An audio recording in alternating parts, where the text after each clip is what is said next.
Cause I don't know how fake feel, nigga. Cause all my life I've been a real nigga. What's good with y'all? It's Face the Real. Y'all know what it is, and it may sound like it, but there's no malice in my intent. That's real. Before we begin, make sure you drop a like and share the video if you feel inclined to. Well, it finally happened. I have seriously been contemplating going to PC gaming and dropping console gaming.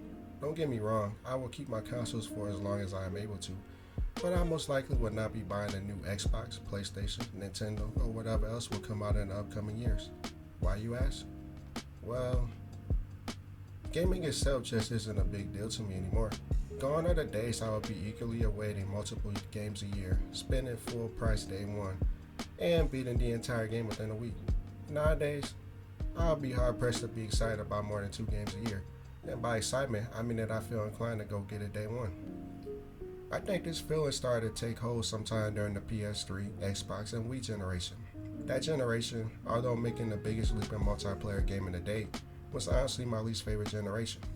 Don't get me wrong, I don't think the generation as a whole was trash. What I'm saying was that it was pretty mid. You see, that era had its gems just like every other era. However, the issue was that for every Last of Us we would get a subpar mid-game like Rage or something.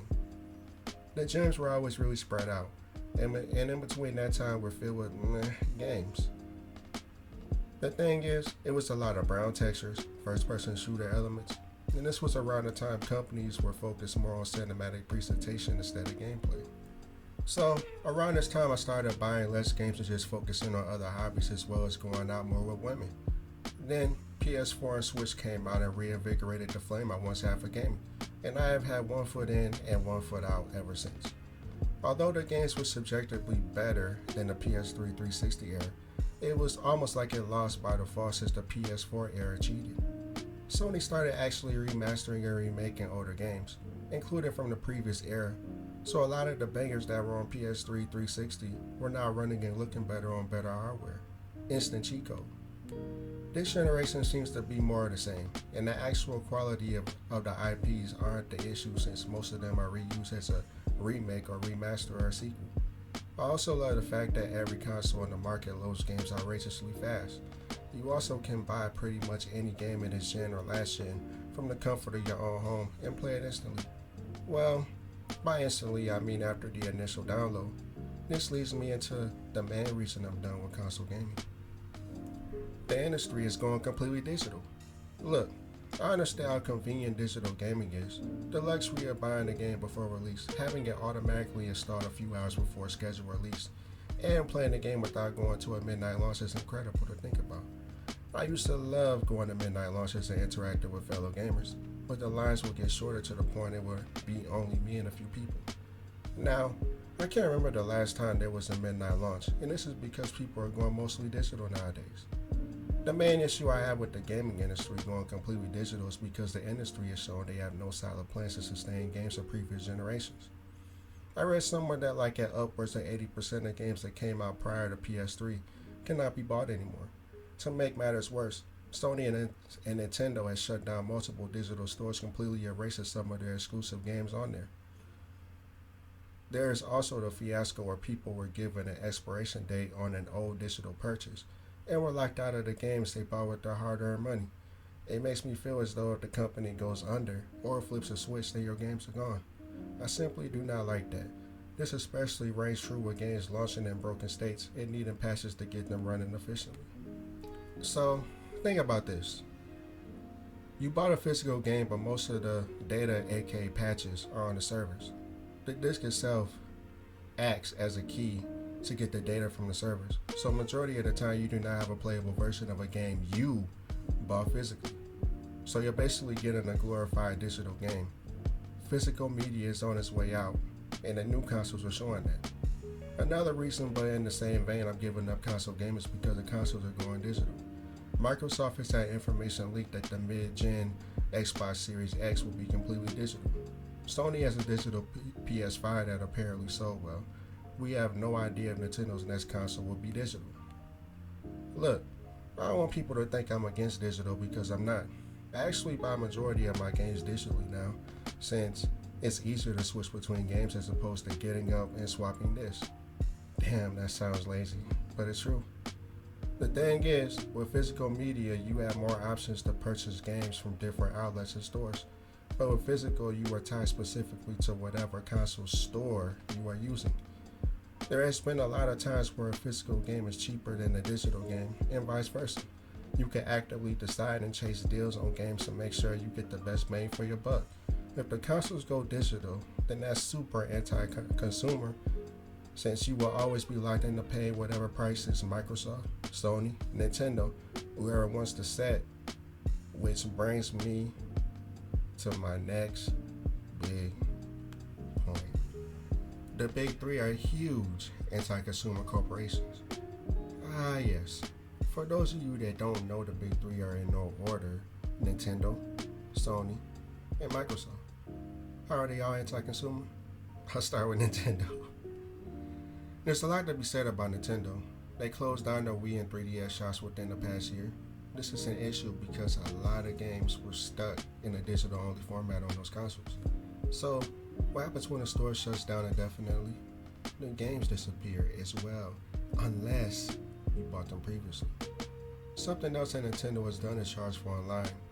Yes, I know that the other two big corporations charge for online, and that Nintendo is the cheapest. I get that. However, it was free initially, and after they started charging, I did notice a difference in service. Of course, I'm not speaking on the retro games that drip feed through the service for a higher fee, as I'm speaking on the online experience in general. It's lackluster, laggy, and inconsistent. It's the reason I quit the newest Smash, since every other match would be laggy or have some kind of lag. The craziest way that Nintendo is anti-consumer is that they sue their fans. There have been a few fan-made non-profit projects that got shut down by Nintendo themselves. Nintendo has been known to sue people that emulate their games and force legal action if they are sold. This is actually understandable, but the way Nintendo does it comes off as extremely evil and vindictive. Gary Bowser was merely a part of a hacking ring, but he took the full brunt of Nintendo's punishment. Not only was he indicted in 2020 as well as sentenced to 40 months in prison back in 2021, but when he got out, he was sued for $10 million by Nintendo themselves. No offense to him, but it was obvious he did not have $10 million just lying around, so he was forced to pay 25 to 30% of his earnings to Nintendo for the rest of his life. Ain't that ridiculous? You already ruined the guy's record and restricted the ability to make money to survive in this economy. But you also sue him for millions directly after he was released? Come on, Nintendo. Another way Nintendo is anti-consumer is how they nickel and dime you at every turn. For context, they reel you in by making it appear as though the Switch is cheap, and you could jump right into playing games at around $300. That's $250 for the console and then another $50 to $70 for a game, which could be cheaper depending on what games you want to get. The thing is, the Switch comes with like 30 gigs of memory in the unit itself. So you're gonna want to buy an SD card, and they run around $20 something to $100 plus. Next, you're probably gonna want a standard controller, which their Pro controller is about $70 or $80. Then you got the games themselves, which are more expensive than other ports on more powerful consoles. And on top of that, if they're exclusive, they almost never go on sale. Mario Kart 8, for example, is still around $70 brand new, despite coming out on the Wii U and becoming a port for the Switch around the time it launched. Nintendo has also had the nerve to increase the prices of their games from $60 to $70. No new console out and on data hardware. Thanks, Nintendo. Nintendo is the king of nickel and diamond, but there is one company struggling to catch up when it comes to anti-consumerism, and that's Sony. I don't know where to start with Sony. Recently, they increased the PS Plus subscription by like 30%. And to be honest, after my year is up, I may just migrate to Xbox, since the only games I play online are on Xbox, and I still have a couple years left of Game Pass anyway. For reference, the lowest tier just to play online, cloud saves, and a few monthly games that are hardly ever good anymore, you have to pay $60 a year. Now, it's $80 plus tax for a year of PS Plus. The other tiers got an increase as well, but I don't care to invest in those tiers as of now or ever. Sony is also threatening or planning on closing down the PSP and PS3 stores. Once again, Some games are tied to those specific hardwares and will be lost forever if the store closes. Sony has also been known to nick one dime just like Nintendo. You'll be hard pressed to find an exclusive game to go on sale. I have been waiting for The Last of Us remake to go on sale for around $30, but the lowest it has dropped down to is $50, which is not worth it to me due to the remake barely adding anything to the game itself. Microsoft is the pioneer of official online gaming. Due to this, they were also the first company in recent years to start charging people to game online. Just don't get why I'm forced to pay for online when I pay for my own internet, plus majority of the games do not have dedicated servers anyway. It just seems like a real shitty thing to implement to people that enjoy multiplayer games. I could see paying extra for cloud saves and their free games, but to force people to pay indefinitely for next to nothing is horribly anti-consumer. Microsoft also has been guilty of tapping out of the console war and conceding to Sony. I know that a lot of people love Sony due to their exclusives, but I still feel as though Microsoft has the better built console and user-friendly console out of the three. Granted, I did not have Xbox One, but the UI feels really smooth and intuitive compared to PS5 and Switches, but that's neither here nor there. The biggest anti-consumer move they pulled was with the Xbox One rollout. They were planning on forcing people to have an online connection to game even in single player. Forcing Connect, which is like a camera you can't turn off. And when met with criticism, they told everybody to just go play that Xbox 360. So many people jumped from Xbox to PlayStation after that. And Sony won the war before the console generation even started due to Microsoft's incompetence.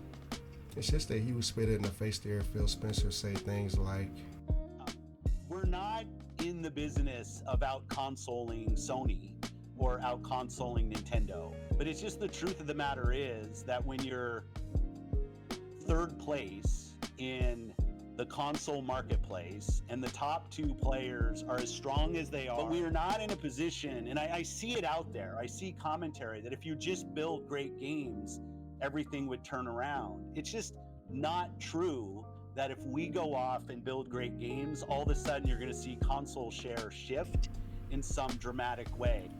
I mean, what is that? I'm no console fanboy and never have been growing up. I go where the game's as easy as accessibility is. But to hear the president or CEO basically say they stand no chance is disheartening. And I don't see how anyone can be excited about what the Xbox has to offer in the future as of now. Speaking of the here and now, games as a whole have taken a creativity hit. Remember games that came out like Manhunt, Beautiful Joe, Def Jam Fight from New York, Eternal Darkness, etc.? How about games like Budokai 3, Dino Crisis, Twisted Metal, Bully, etc.? I could keep going, but I ask you all, what do these games have in common? I help you out. They had no counterpart nor a remaster or a decent one post PS3 era. All these games are either loved or literal hidden gems that make you go, yeah, that was a good game. So why are games like Eternal Darkness and Manhunt stuck in generations of yesteryear? Because they are too risky. Games nowadays are extremely safe to not offend any group of people, even if it's satire. However, to keep myself from becoming sidetracked, that's another video for another day. Also, they don't really want to drop games if they feel like it may not make a lot of money. Games nowadays cost a lot of money to make, so it's obvious why a lot of AAA developers will have it in their best interest to keep things safe. This is why we keep getting remasters or remakes of games that were already received well from previous generations, but also wasn't too offensive to not be re-released. If by chance there is offensive content in the game, then they would just censor it the best way they can to not offend anybody. This is why a game like Manhunt would never be remade nor remastered. But it seems like every time I turn around, there's either a remake, remaster getting announced, or there's one coming out. I don't personally mind remasters and remakes as long as there's demand for it, even if I don't want it. The issue with some of these remakes, and especially remasters, feel a bit unwanted.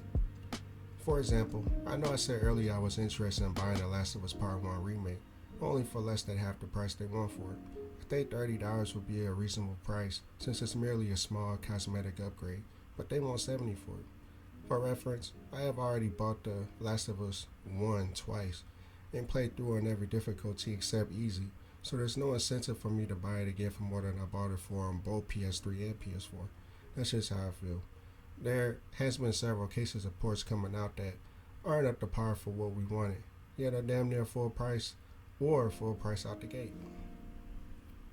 For example, I beat Red Dead Redemption 2 for the first time over the summer this year, and I heard the rumor of a Red Dead Redemption 1 remake. I own Red Dead Redemption 1 on Xbox, but since there was a rumor of a remake, I put it off intentionally. However, all we ended up getting was a mere port, and get this, the Xbox version is superior since that version is upscaled to 4K and I think 60 frames per second. Y'all can fact check me on that. But the port of Red Dead, yes, the port of Red Dead caps at 30 frames per second and I think 1080p for $50. And it's not even a PS5 game, it's a PS4 and a Switch game. You see what I mean? It's lazy stuff like that that occurs far often than it should, and it's irritating when it does. This is because people will buy it anyway. It just doesn't matter whether games have been consistently buggy messes at launch. Half the time there will still be thousands of people that pre-order a game, download it day one, and then be pissed when it doesn't work properly. Which brings me to my next point. Quality control is horrible. How many games have came out over the past couple generations that were either broken at launch, buggy at launch, or just missing so much content it simply felt like a beta? I'm sure there are a ton of games that come to mind. There are several game franchises I buy on day one, such as the obvious Resident Evil and Soulsborne. The majority of the time I do not buy games day one, and that's the main reason why. Another reason I wait on games is because most of the time they do not be worth full price at launch. Street Fighter V, for example, was a full $60 beta since it had 16 characters, minimal game mechanics, no arcade mode, and only training and survival for offline since you couldn't fight the AI in versus. Online was buggy and kept kicking people mid-match or while searching for matches. It was a disastrous launch and easily one of the biggest letdowns in fighting game history for the first couple years of its life. Although it did begin to become a great game a few years into its life, it lost a large amount of casuals since a lot of people moved on, shrinking the player base. That's just one damning example over the course of a decade, but there are far more examples I could go into, but the video is already mad long. It honestly feels like a lot of developers throw out games without playtesting it because you, the day one consumers, are the playtesters. I can't remember the last game that I bought that didn't have some kind of day one patch for you to download before you even play the game. PC gaming has these issues as well as some shoddy ports sometimes, but the difference is I get more bang for my buck with a gaming PC. I hear that Steam allows you to buy a digital game and return it as long as you didn't play it for longer than 2 hours. Correct me if I'm wrong on that. I just know you get some kind of trial. The consoles do not do this.